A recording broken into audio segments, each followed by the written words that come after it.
Saudações pessoal, meu nome é Luiz Gustavo, sou cristão reformado e estudante da Bíblia.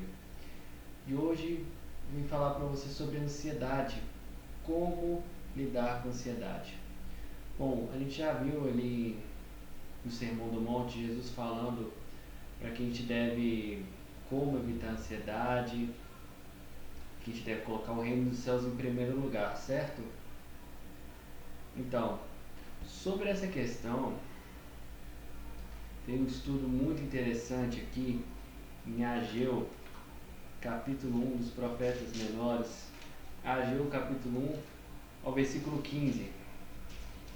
É uma passagem muito interessante porque ela mostra pra gente o que acontece quando fazemos o contrário da vontade de Deus e o que acontece conosco. Vamos aqui agora, capítulo 1, do versículo 1 até o 15. A gente vai ver aqui o povo colocando deixando Deus de lado e o povo colocando Deus em prioridade na vida deles. Isso aqui é um exemplo do Sermão do Monte, quando Jesus fala sobre como controlar a ansiedade. Vamos lá. No segundo ano do rei Dário, no sexto mês, no primeiro dia do mês, veio a palavra do Senhor por intermédio do profeta Ageu a Zorobabel, filho de Salatiel, governador de Judá, e a Josué, filho de Josadac, que sumo sacerdote, dizendo: Assim fala o Senhor dos Exércitos. Esse povo diz: Não vê ainda o tempo em que a casa do Senhor deve ser edificada. Bom, aqui vemos Deus testemunhando uma coisa que o povo disse aqui, que eles não queriam que a palavra que o povo de Deus fosse, que o templo de Deus fosse construído. Isso foi depois que ele foi destruído a primeira vez. Isso aqui foi na época do rei Dário da Pérsia. Um pouco depois ali, tá um pouco ali entre a época de Daniel até o final da época de Daniel. Seguindo aqui no versículo 3, veio pois a palavra do Senhor por intermédio do profeta Ageu, dizendo: Acaso é tempo de habitardes vós em casas apaneladas, enquanto esta casa permanece em ruínas? Olha só, Deus indagando eles: será que é tempo de vocês habitarem nessas casas bem habitáveis, essas casas confortáveis, enquanto a casa do Senhor tá toda em ruínas? É isso? Então Deus está indagando, porque essas pessoas estão preocupadas só com a vida delas e não querem saber das coisas do reino de Deus, tanto é que elas estão fazendo corpo mole. Ora, pois, assim diz o Senhor dos Exércitos: considerai o vosso passado. E você está falando do passado perto, não de um passado muito distante. Tendes semeado muito e recolhido pouco. Comeis, mas não chega para fartar-vos. Bebeis, mas não dá para saciar-vos. Vestivos, mas ninguém se aquece. E o que recebe salário, recebe-o para pô-lo no saquetel furado.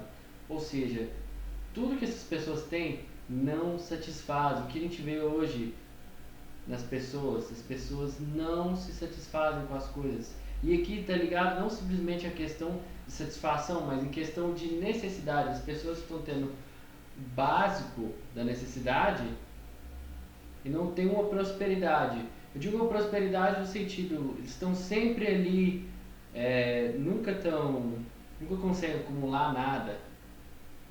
E eu não digo acumular uma prosperidade como uma coisa ruim. Isso aqui não é teologia da prosperidade.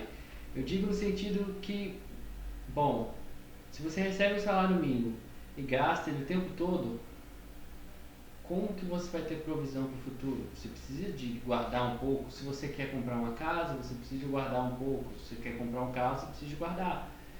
Então, o que dá a entender é que ali as pessoas nunca chegavam na plenitude da satisfação. Mas por quê?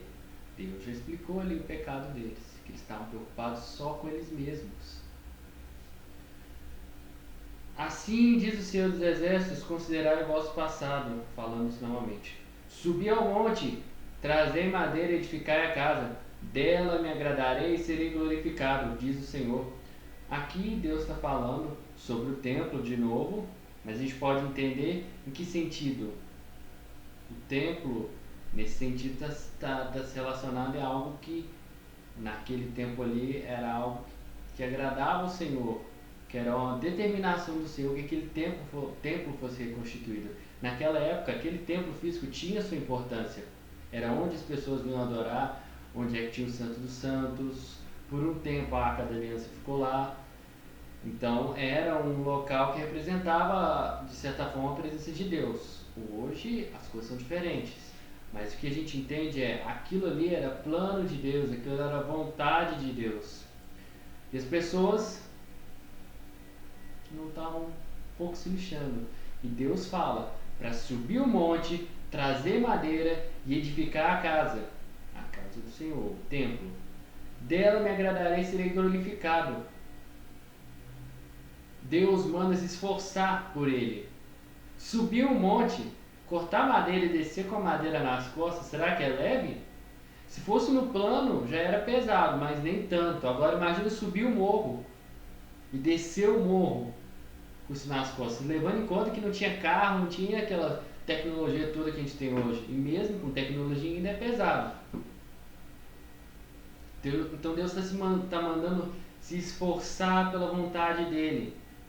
Não fiquem fazendo jogo mole para as coisas do Senhor. E quais seriam essas coisas do Senhor? O que, por exemplo? Basicamente, fazer a vontade do Senhor. Dar bom exemplo para a família, ter uma vida prática cristã, ler as escrituras, orar, jejuar, ajudar as pessoas da igreja, ajudar as pessoas pobres, louvar o Senhor. São tantas questões que a gente pode fazer para colocar o reino dos céus em primeiro lugar. Simplesmente trabalhar da melhor forma possível, como se você estivesse fazendo trabalho pelo Senhor, dedicando as coisas pelo Senhor, é também uma forma de colocar as coisas do Senhor em primeiro lugar. Fazer tudo para a honra e glória dele. Ele é digno. Assim como diz que dela, do trabalho, da casa do Senhor, ele se agradaria e ele seria glorificado. E a importância final, principal do homem é glorificar a Deus e gozá-lo para sempre. Gozá-lo, não pense besteira. É sentir prazer no Senhor, alegria no Senhor. Esperaste muito, e eis que veio a ser pouco, e esse pouco, quando trouxeste para casa, eu com o assopro dissipei. Olha só, as pessoas estavam tendo pouco e ainda Deus estava até mesmo dissipando, atrapalhando ainda, pela indignação dele, com o que eles já estavam fazendo de injusto com o Senhor, porque aqui nós estamos falando do povo de Deus. Se você é povo de Deus, creia que isso aqui também é para você.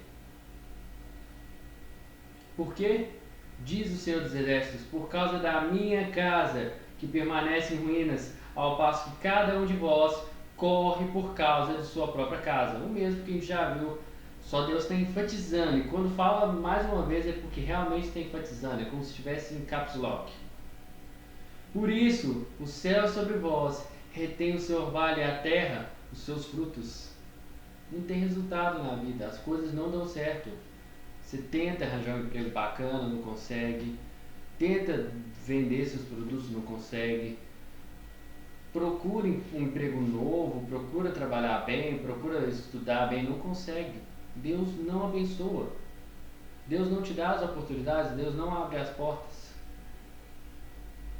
Por isso o céu sobre vós retém seu orvalho e a terra os seus frutos. Fiz vir a seca sobre a terra e sobre os montes, sobre o cereal, sobre o vinho, sobre o azeite e sobre tudo que a terra produz, como também sobre os homens, sobre os animais e sobre todos os trabalhos das mãos. Deus dificultou tudo nessa questão. Até mesmo o trabalho das mãos, até a qualidade do seu trabalho pode ser atrapalhada, a qualidade dos seus estudos, a qualidade do seu esforço, seu rendimento. Até mesmo sobre os animais, sobre a terra. Seguindo, então Zorobabel, filho de Salatiel, Josué, filho de Josadaque, o sumo sacerdote, e todo o resto do povo atenderam à voz do Senhor, seu Deus, e as palavras do profeta Ageu, os quais o Senhor, seu Deus, o tinha mandado dizer, e o povo temeu diante do Senhor. Graças a Deus vimos o povo ouvir a voz de Deus, e aí Deus veio abençoar a vida deles, veio ajudar eles. Eles colocaram o reino dos céus em primeiro lugar e temeram o Senhor. Então Ageu, enviado do Senhor, falou ao povo, segundo a mensagem do Senhor, dizendo, eu sou convosco, diz o Senhor. Pronto, Deus falou, eu estou a favor de vocês agora eu vou te ajudar. Agora minha mão está estendida para te ajudar. Porque antes, vocês estavam cometendo injustiça comigo, estavam me deixando de lado. Eu que amo tanto vocês, eu que os amei primeiro, eu com toda a graça para te salvar, mesmo você não merecendo nada dessa salvação, mesmo você não tendo capacidade nenhuma de salvar, eu te escolhi para te salvar. É isso que Deus está falando. Deus já é muito gracioso nisso, em salvar-nos e nos dar a salvação.